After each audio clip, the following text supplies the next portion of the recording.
right, got That's it. Okay, so welcome, Shelayne. Shelayne is going to talk to us today about using essential oils to help calm your pets. So welcome, Shelayne. well, thank you, Kayla. Thank you. I think are you seeing my screen? Do we need to share the screen?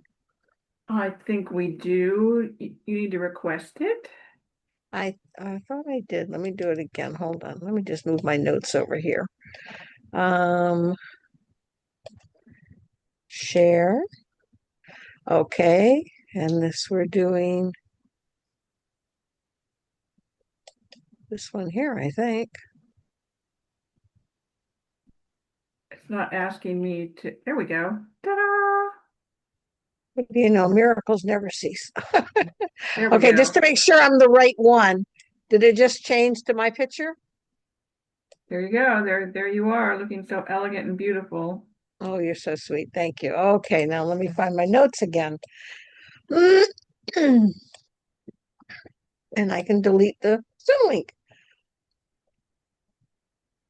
Okay, well, thank you so much, Kayla, for having me here. Let me Thank, just thank you for being here. yeah, thank you. And yeah, I'm happy to be here. And for those of you who are watching this, we actually did this presentation a couple of weeks ago, but there was a technical issue and we didn't record it. So, we feel it probably worked out for the best because it gives us a chance to open it up again and welcome some new faces. So Yes. I'm really excited to share all this with you, and please feel free to jump in anytime if you have any comments or questions. Kayla will be keeping an eye on the chat and flagging anything important to make sure I don't miss anything.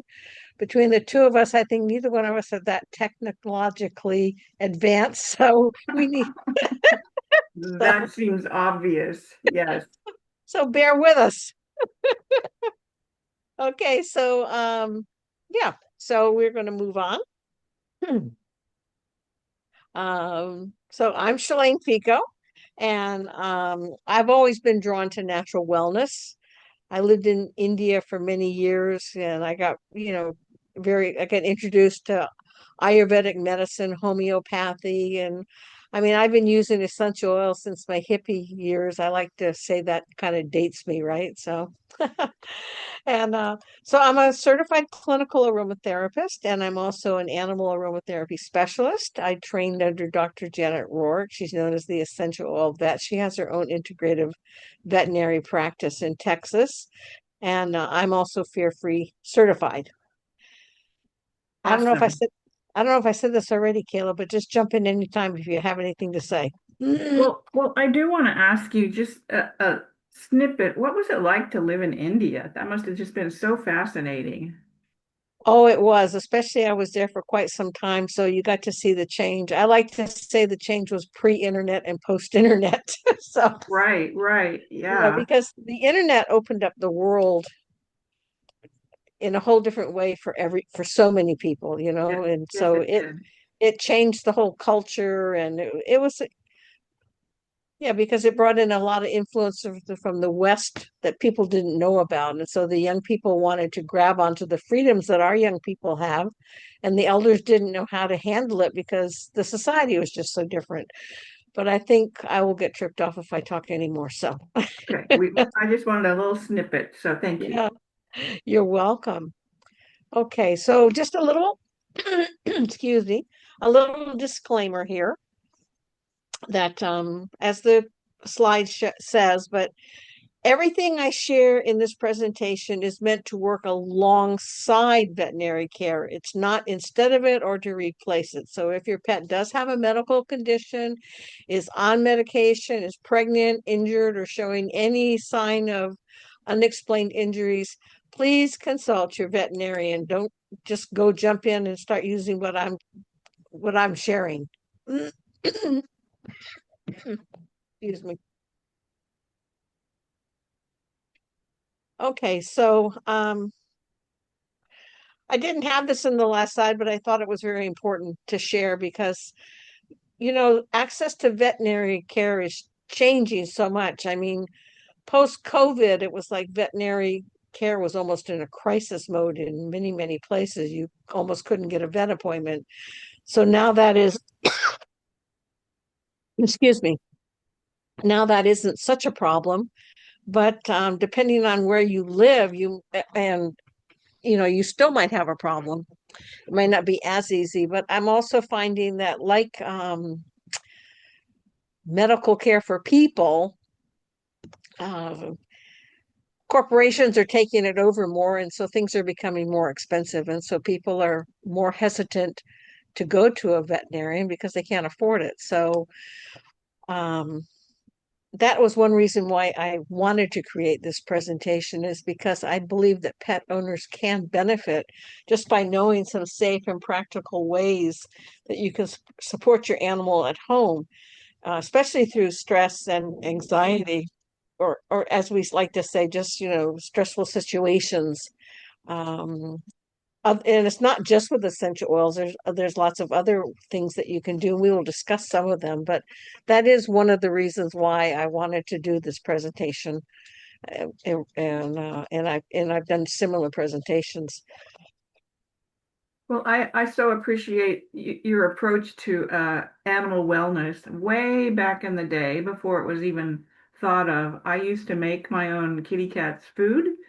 I made them raw food, and whenever I took them to the vets, which was rare, they'd always say, "This animal can't be this old," and I'd say, "They are," and I'm feeding that. I hand make their food, and Yeah. nutrition is so important. So, all of these things, nutrition, scentology or aromatherapy, all sorts of alternative practices work well, and the whole system should be integrated. It's not just the veterinarians that need to dominate the field. We should all work together. But that's just my thoughts, and I'm sure you share the same thoughts, Shelayne. Oh, I do, Kayla. I mean, it's the same way. I was talking about this with another doctor that I was visiting, and they don't receive but maybe a couple hours of nutrition in their whole years of college.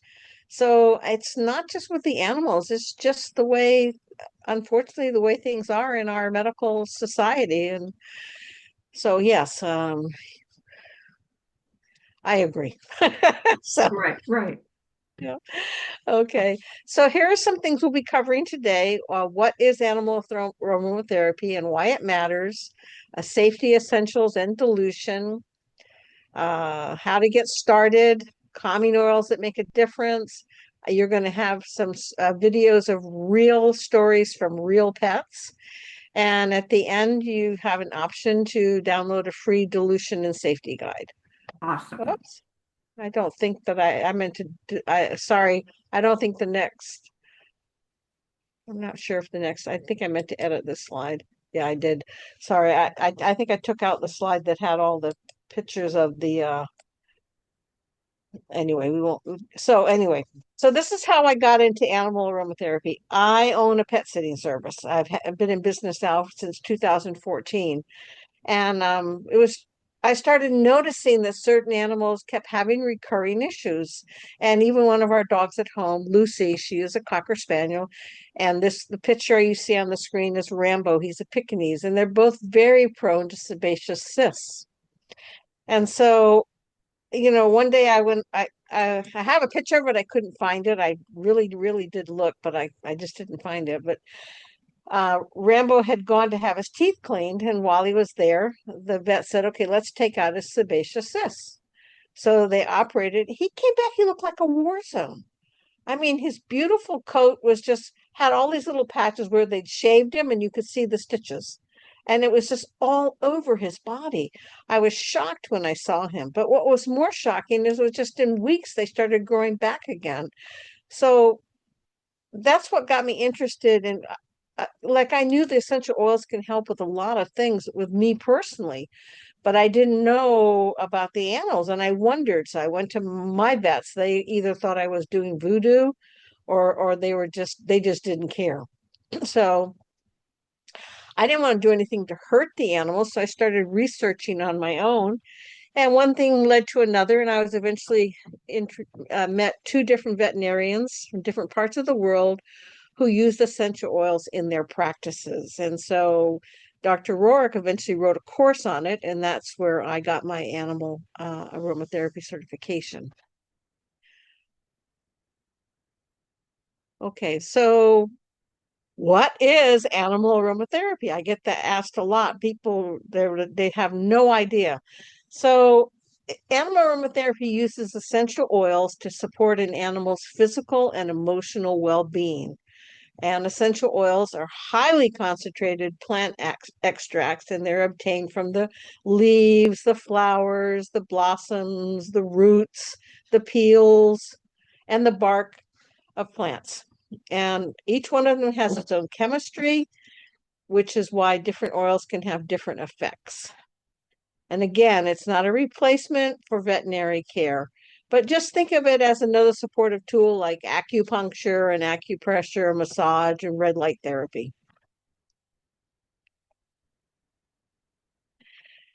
Okay, and so how do these essential oils work?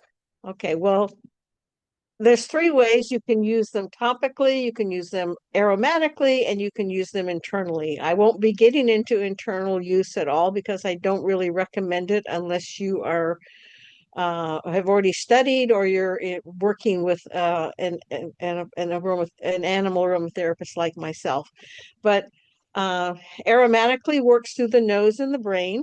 So when your pet inhales an essential oil, those little molecules travel through the nose into the olfactory system, which connects closely to the part of the brain that's involved with emotions and memory and stress responses. And so that's why scent can influence how an animal reacts and feels and responds. So, and also when it's going through the olfactory system, some of those molecules also go into the lungs.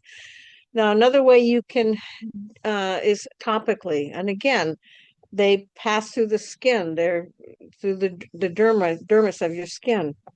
And the molecules are so small that they just get right underneath, they get right into your system, which is why dilution is so important because you don't want too much too soon. Some oils are known as hot oils and they can actually hurt the skin if you use them neat. And so, but one thing I please, as you'll see at the bottom of the slide, your animal's sense of smell is far greater than yours. So whatever you do, do not take a bottle of essential oil and take the cap off like this and just shove it under the nose because you are probably not going to get a good response. In fact, I did that and I'll share it later in a slide. That animal may never like essential oils again. So I cannot stress that highly enough. So now we're getting a little bit into this whole why we're having this presentation is your is your pet struggling? I mean, most pets do have some sort of um, stress or anxiety symptoms. I mean, not all, but it's rare that they something doesn't bother them. And so different scenarios are the dogs panting, pacing, whining, trembling, destructive behavior. With cats, it can be excessive grooming, hiding. I took care of a cat as soon as every time the owners went out of town, that was it. They didn't use litter boxes anymore. It was the bathtub or a rug somewhere. So, and different things can be triggers. It can depends on the animal. It can be a storm. It can be traveling to the vet or just even getting in a car. Some animals don't like to go in the car for a ride. Change of routine. We have a dog here at home. He knows what suitcase means. That means mommy's leaving. We better start getting worried now, big time. Go find grandma. That's me because I'm my daughter's pet sitter. So those are all different things that can happen. And they play it out in different ways. There's a dog stressed out for something. It most likely in this picture, it's oh, what's the word I'm looking for? Separation anxiety. Okay. So there are some rules for essential oil, and they will be covered more deeply in the handout that I'm presenting at the end. But some basic things is use small amounts, dilute properly, know your animal's health care and medical and medications, watch signs for any sensitivity or discomfort. Don't just lock your pet in a room and turn on the diffuser and walk away. You should always leave a door open so they can leave if they want to. I mean, just like you may not want to smell the fish cooking in the kitchen, so you would want to leave. Well, the animals are the same way. They have to have you have to give them that opportunity. You should always avoid sensitive areas like the eyes or the nose or any mucous membrane parts. And remember that when you're using it topically, you can always add more later, but you cannot take away what's already on them. So dilute properly. And lastly, and we'll cover this again later, is use high quality, properly sourced oils. Not every oil in the market is safe for pets. Okay, so choosing a quality essential oil. Like I said just a few minutes ago, not all essential oils are safe for animals. Unfortunately, many are synthetic and adulterated, and they can actually cause more problems than they can help. And so a quality of an essential oil directly affects both its safety and its effectiveness. So you want to look for companies that are transparent about what's in the bottle and how it was produced. The oil bottle should at least have a botanical name or a plant part, how they extracted it, um, or country of origin. So avoid products that are sold simply as fragrances or perfumes. And I personally use doTERRA, but I won't say they're the only one out there that have oils safe for pets. There are other companies. And if you have an oil and you're not sure, please feel free to PM me or email me, and I'll be happy to let you know what I know about your brand. So I have a question, Shalane. Please. I 100% agree with you that you need to use a quality product. 100%, 100%. Like never scrimp because of finances, right? Uh, it- Yes. So I wonder if you could give us an idea of what kind of investment somebody's looking at to get into, like to purchase their first few essential oils. Just a estimate, an idea. Well, give me 1 second. I'll go on the website right now and tell you. Okay, And we are going to actually we're going to cover that question about which oils you might want to start with. right. But just to give you an idea, since you asked that question, I think lavender is a bottle of lavender ranges between 29 to $38. In doTERRA, when they sell their oils, if you join up for their membership program, which is like being a member of Costco or BJ's, they sell oils and this is how I recommend everybody to. You don't have to be a member and be a seller. You don't have to get into the MLM. And I mean, I'm not really building. Of course, people who sign up with you, they end up being in your downline, but you don't have to buy every month. Just because you're a member doesn't mean you have to pay every month. People have that misconception actually. So if I was to buy a bottle of lavender, it would be $29 for a 15 ml. And that's a very good that's a very competitive price. Of course, there are other companies that you might be able to get it more economically. Um, Let me see. That's another oil we're going to look at. Let's look at Roman chamomile. Now, Roman chamomile is actually a more expensive oil. It's it's a smaller bottle, and it starts at wholesale at $52. Wow.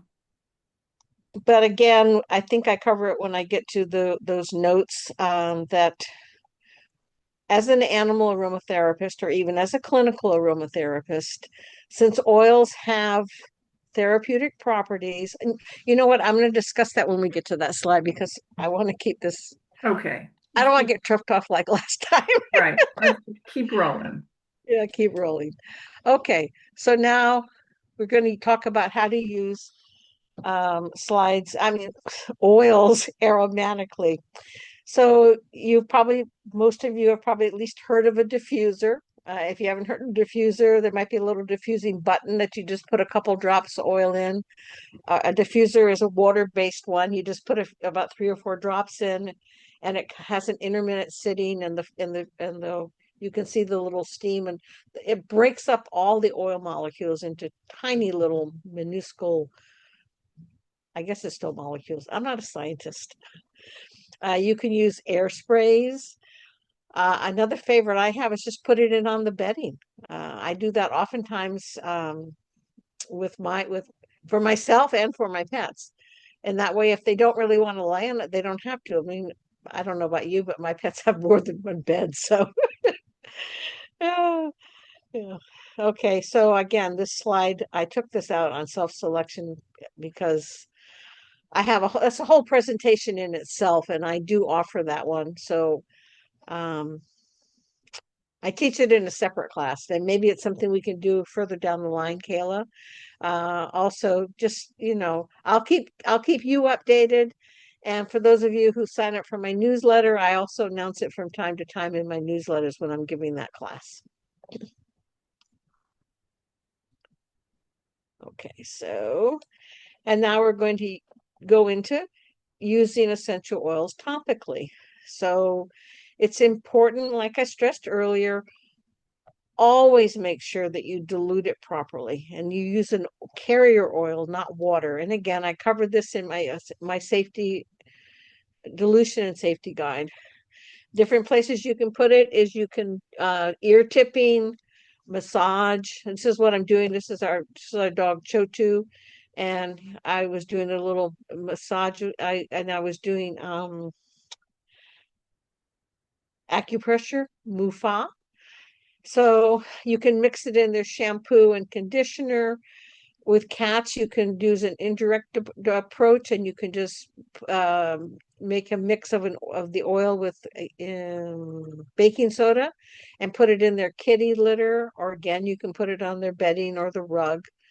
Um, but another reason I like to encourage people to use essential oils is especially for detox reasons. Um, you think about your pets walking on the floor, right?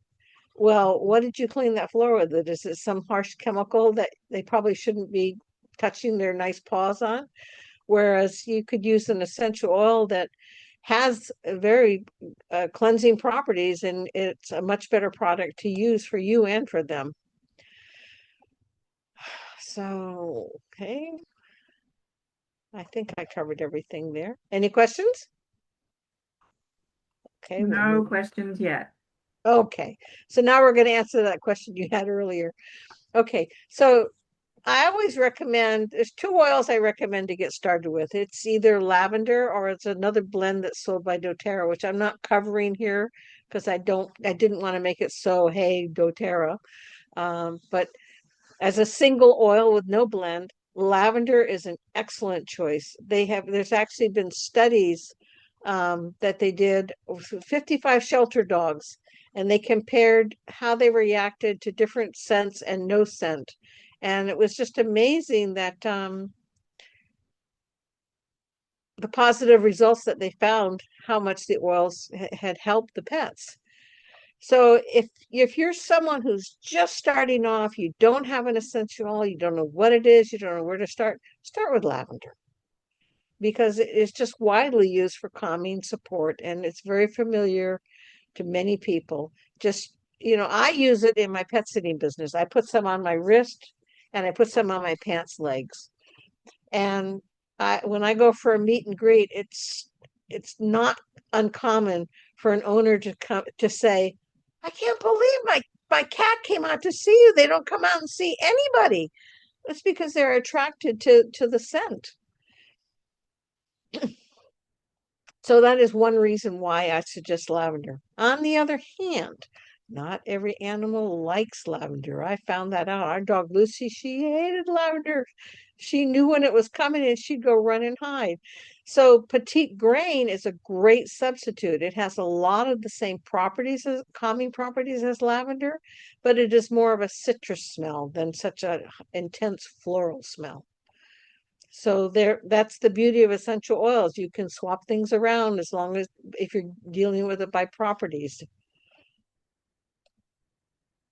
Okay, and some more calming oils that I recommend are spikenard. Cats love spikenard. I personally find that it stinks to high heaven. I remember once I put it in a diffuser with some other oils, and my husband goes, "What is that smell?" But cats love it. It's just one of the best oils for cats. Um, Vetiver is very deeply grounding. It's almost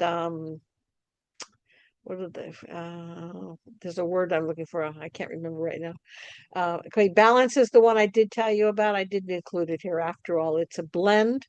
Um, it's an excellent blend. It's called the grounding blend, and other companies will have a different oil, but it has similar oils, or at least oils with similar properties, and it's called a grounding blend is the generic term. Copaiba is another gentle option. And of course, Roman chamomile is very, very soothing and gentle and calming. Yeah, sedative properties. That's vetiver. That's the word I was looking for. So it's a very strong oil.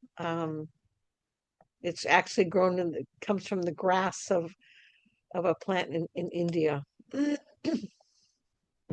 so now we're going to move on to real pets and real stories. So this is our dog Shadow.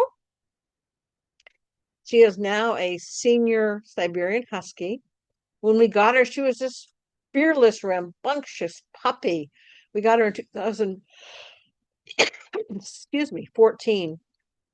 And then in the spring of 2016, after the winter, my son-in-law cranked up the lawnmower, and oh my Lord, did she freak out. She was panting and crying and shaking and running from room to room. Anyway, you'll see it here in the video. So this is Shadow, our Siberian Husky. She was born in February of 2014, and she was the cutest little 7-week-old puppy when we brought her home. And during her first year or so, she didn't exhibit any kind of issues or fear of anything.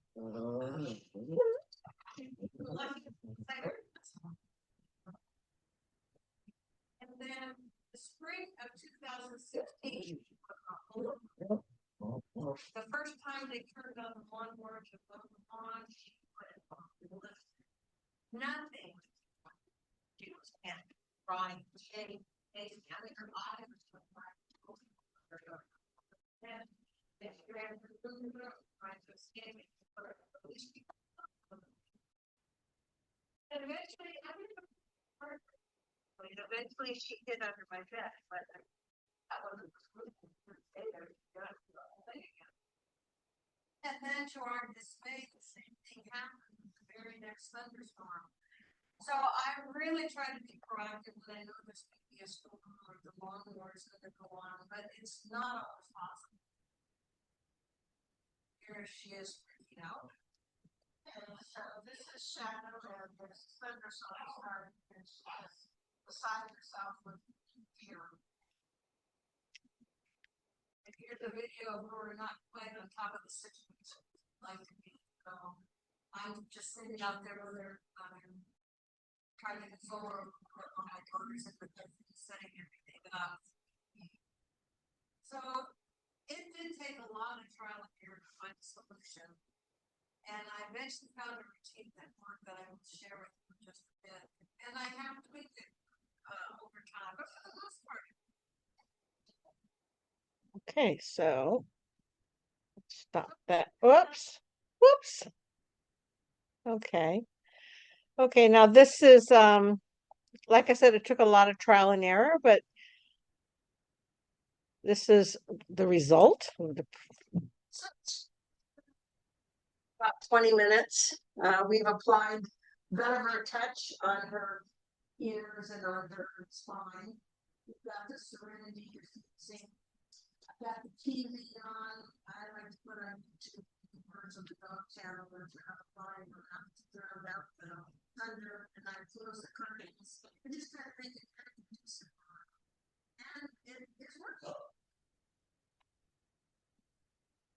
So, like I said earlier, it's not always just one thing. I cannot say, oh, it's just the oils that cured her from all this. No, it most a lot of times it just takes time and trial and error. You have to find out what works. And essential oils is just one of the tools you can use. That's what I was going to ask you if it took trial and error, like you tried one scent and that didn't work, and so you tried another one. Yes, I've tried quite a few. Um, she really likes this blend called Serenity. I don't have a video of it, but there was a time where she knew where we kept that oil, and she would run and start jumping up on the thing like, "Hey, get that." Like she knew. And but for the most part, I use the same oils with her vetiver because we know what she likes now. Copaiba is another big one that we use, especially when she's going to the vet.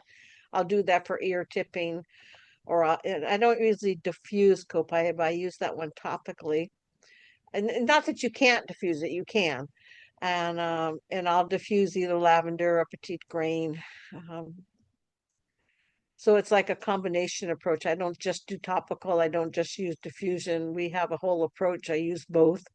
And so yes, you have to find out what helps. But I mean, some things are, if there's a storm outside, of course, close your curtains. They can't see the storm. If you turn the TV up loud, then they also not so apt to hear it. Of course, they can feel the vibrations. They're much more sensitive than we are. We She knows when there's a storm coming before the weatherman. That's what I like to say. Well, I'm glad you found things that worked for your animals. Yes, it's very important. Okay, so now, um, oh, I think I missed one slide here. Wait a second. I don't think I played this one.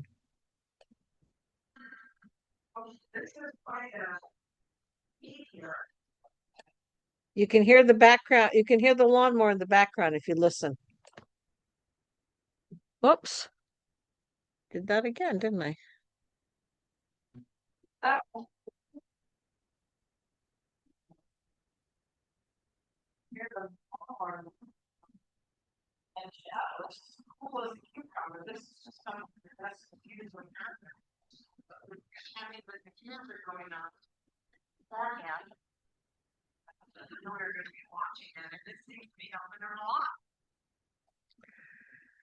So in a way, we've helped. Part of the process is desensitizing and conditioning.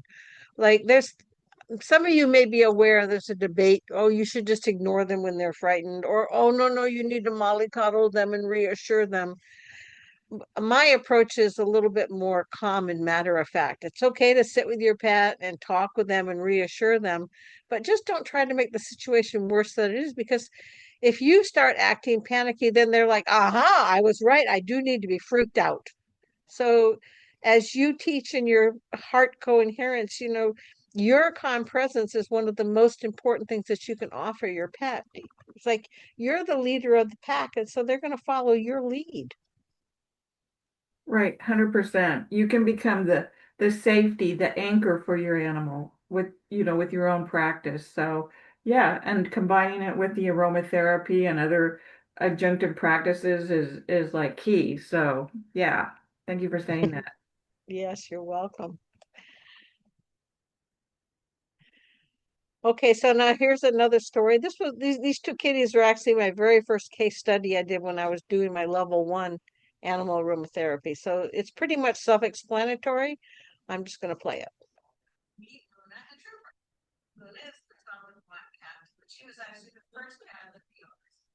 That's Luna.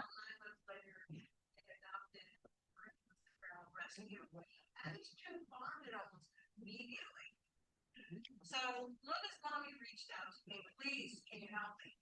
She said almost overnight their personalities had changed. They'd become anxious and skittish and wary. People would come over, people that they knew, and they would run upstairs and hide, they would come back down.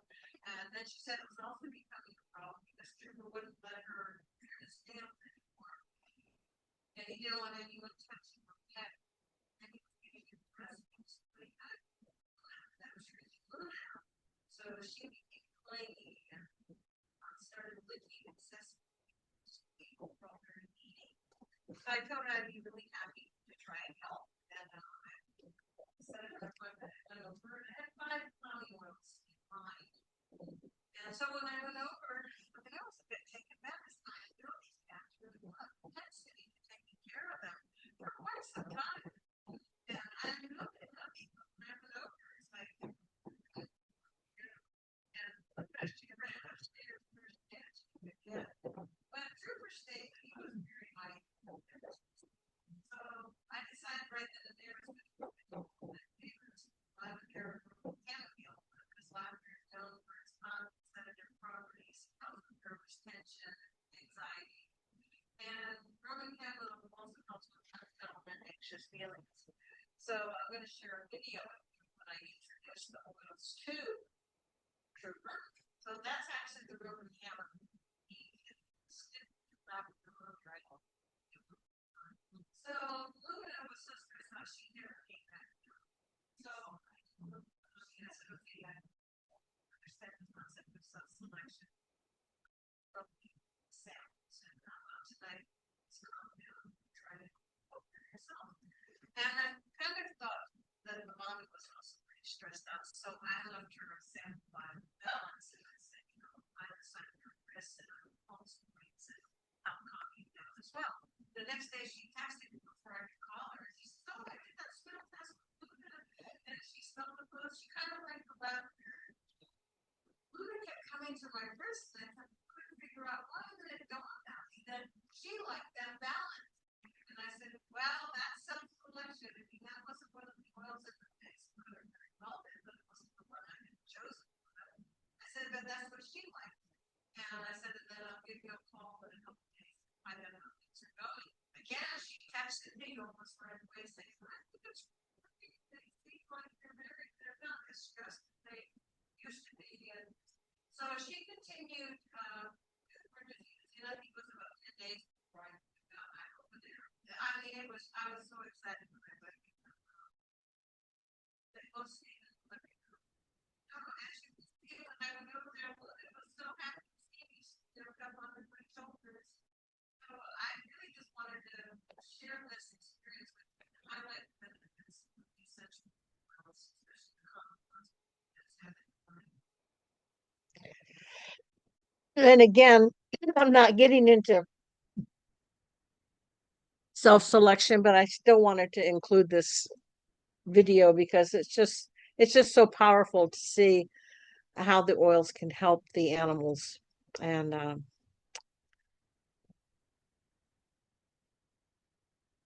but not every animal likes the oils. This is our sweet Chotu. He's no more now. He had a brain tumor and we didn't know it. We lost him almost overnight, but he was 3 years old when we got him. He was a rescue. He came with a lot of anger and temper issues. I mean, within days, I remember one time I told him no about something and he lit into my hand. If he could have hurt, I wouldn't have fingers. But I mean, he couldn't. So he just, I was shocked at how vicious he got. And I mean, he absolutely hated the oils.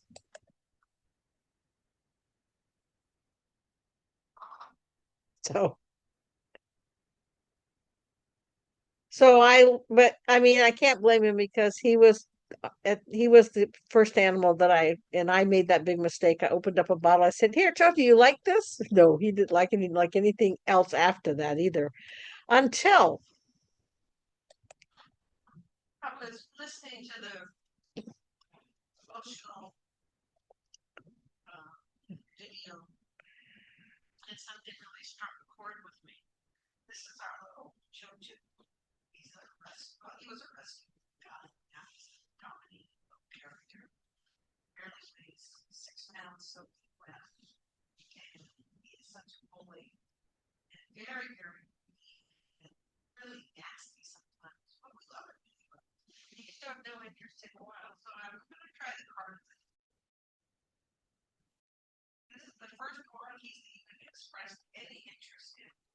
And so I am going to use him for one of my case studies. I wasn't planning to just because he was so uninterested. I am diffusing cardamom right now, as you can see. So we will see how this helps. So, I mean, I was totally shocked. I mean, I was when I said I was listening to an emotional video, it was a video that in the course that I was taking, and he never ran away. Whenever I would put the cardamom on, he always stayed in the room. I mean, he could have left, but he didn't want to. He actually liked that oil. I think he knew that that oil helped him. Okay, so the best approach you can have is to build your routine before the storm.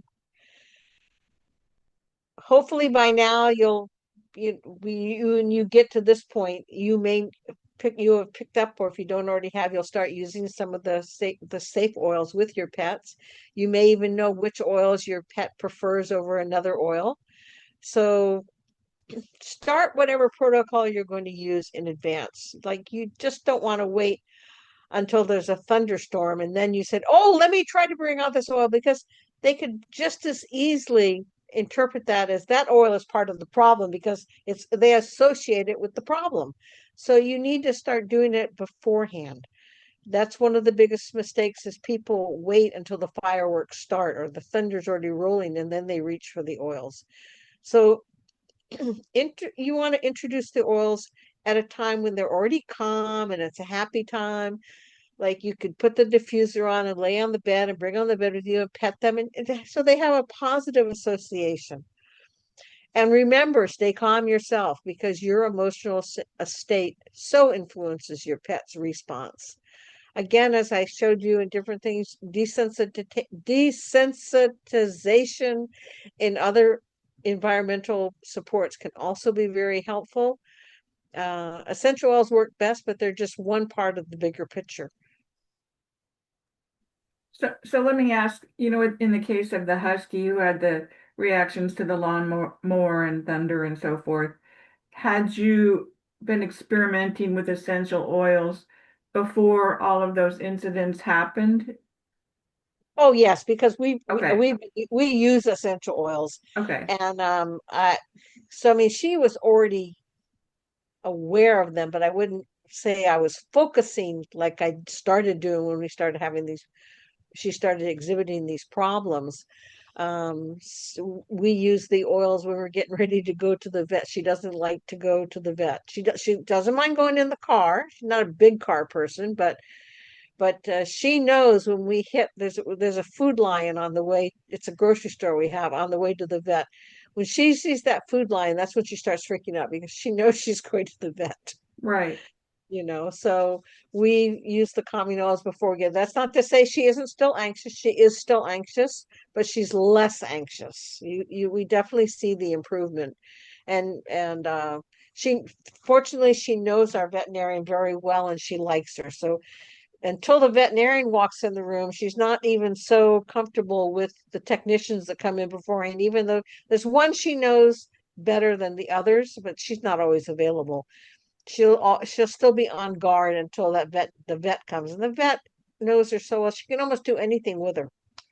So I don't So know why I test started them talking out about and plan ahead. it. Exactly. Thank you. Yes, so okay, so let's get the next slide.